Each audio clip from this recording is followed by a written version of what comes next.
आजकल YouTube पर कुछ लोग ऐप पर साधना सिखाते हैं, जिससे 21 और 40 दिन का कोर्स ऐसा करके दिखाते हैं।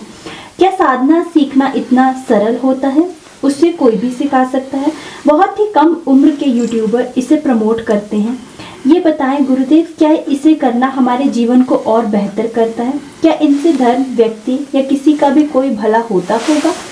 ये कहाँ तक ठीक है? आपका संशय ही आपके प्रश्न की परिपुष्टि करता है। अगर आपका संशय नहीं जन्मता तो आप ये प्रश्न नहीं भेजते। तो संशय का जो मूल आधार है वही है।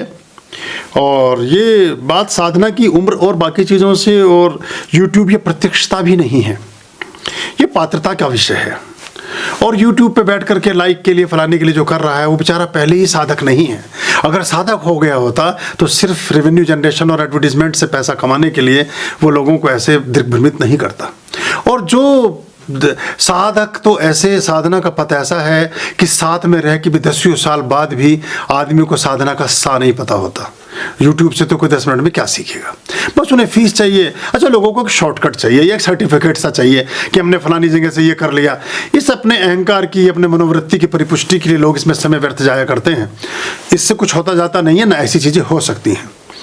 कोई हेलोजन की लाइट से दूसरा 0 वाट का बल्ब भी नहीं जगाया जा सकता। मैं पर्ची पर पानी लिखूं और आपको दिखाऊं, आपकी प्यास नहीं बुझ सकती। एक गिलास में पानी भर के प्रत्यक्षता आपको दूं और उसमें मेरा भाव ठीक हो और आपका भाव भी ठीक हो, आपको थोड़ी प्यास भी हो और समय भी ठीक हो, तो आपकी प्यास बुझने की संभावना है। वरना तो सब ये वाकजाल है। इससे जितना बचेंगे उतना अच्छा है। यूट्यूबर मुझसे नाराज होंगे क्योंकि वो सहोदर भी हैं बेचारे। वो अभी एक ने तो मुझे लिखा कि आप भी यूट्यूबर, हम भी यूट्यूबर। मैंने कहा आपके यूट्यूबर में मेरे यूट्यूबर में से मेरा आसमान का फ़र्क है। आप सारे दिन गिड़गिड़ा रहे हो कि सर लाइक करें, सब्सक्रिप्शन लें और फलाना करें और लाइक करें और एडवर्टीजमेंट चलाएं। मेरे पास यूट्यूब रोज़ मुझे नोटिफिकेशन भेजता है कि क्यों ना आप जितने वचन और बीच में बातें बोलते हैं हम इनसे संबंधित प्रोडक्ट्स इस पर दिखाने लगें। और मैं उसको एक्सेप्ट नहीं करता क्योंकि 50 हज़ार रुपये महीना का रेवेन्यू सिर्फ उसी से जनरेट हो सकता है। कि जैसे आपके मुँह से वचन निकला हल्दी, तो हल्दी जो कंपनी बनाती हो वो उसको सिर्फ परमिशन मांगते हैं कि मैं उसकी हल्दी दिखा दें बीच में। आपके मुंह से निकला कपूर तो हम कपूर दिखा दें। मैं शंख बोला, शंख बेचने वाली कंपनियों का वो तुरंत एडवर्टीजमेंट वहाँ ले आएंगे जहाँ मेरे मुंह से शंख निकलेगा। हमने उसको ऑन नहीं किया उस फीचर को, तो वो किसी और पर्पज से कुछ और कर रहे हैं, हम किसी और पर्पज से कुछ और कर रहे हैं।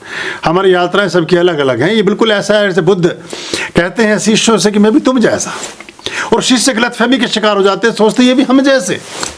वो मैं तुम जैसा इसलिए कहते हैं कि अगर मेरे जीवन में रोशनी आ सकती है, मेरे जीवन में प्रकाश भर सकता है, अगर परमात्मा मुझ पर अवतरित हो सकता है तो तुम्हारे अंदर भी संभावनाएं हैं।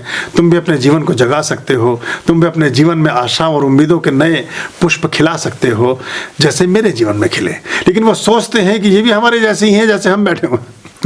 तो ये YouTube का ऐसा सिस्टम है, इससे जितना बचेंगे अच्छा रहेगा। और वरना तो करने के बाद तो ध्यान और ख्याल आ ही जाएगा, और ज़्यादा कन्विंसिंग आएगी। एक आध कोर्स ऐसा करके ही देख लो तो तसल्ली हो जाएगी। कुछ पैसे जेब, कई बार खीसा ढीला होने से भी ज्ञान प्राप्त होता है। सिर्फ दिमाग से विचार तिरोहित होने से ही ज्ञान नहीं मिलता, कई बार कुछ खर्चा करके भी ज्ञान प्राप्त हो जाता है। बादाम खाने से ज़्यादा अकल नहीं आती, ठोकरें खाने से कई बार ज़्यादा आ जाती है। खुश रहिए।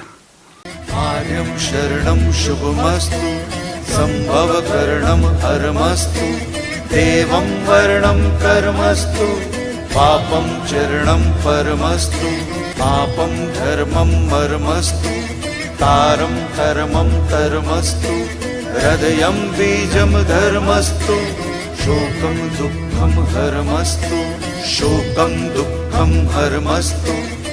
आर्यं शरणं शुभमस्तु, संभवकरणं हरमस्तु, देवं वर्णं कर्मस्तु, पापं चरणं परमस्तु, पापं धर्मं मर्मस्तु, तारं कर्मं कर्मस्तु, हृदयं बीजं धर्मस्तु, शोकं दुःखं हरमस्तु, शोकं दुःखं हरमस्तु, पापं धर्मं मर्मस्तु, तारं कर्मं कर्मस्तु, हृदयं बीजं धर्मस्तु, शोकं दुःखं हरमस्तु, शोकं दुःखं हरमस्तु, शोकं दुःखं हरमस्तु।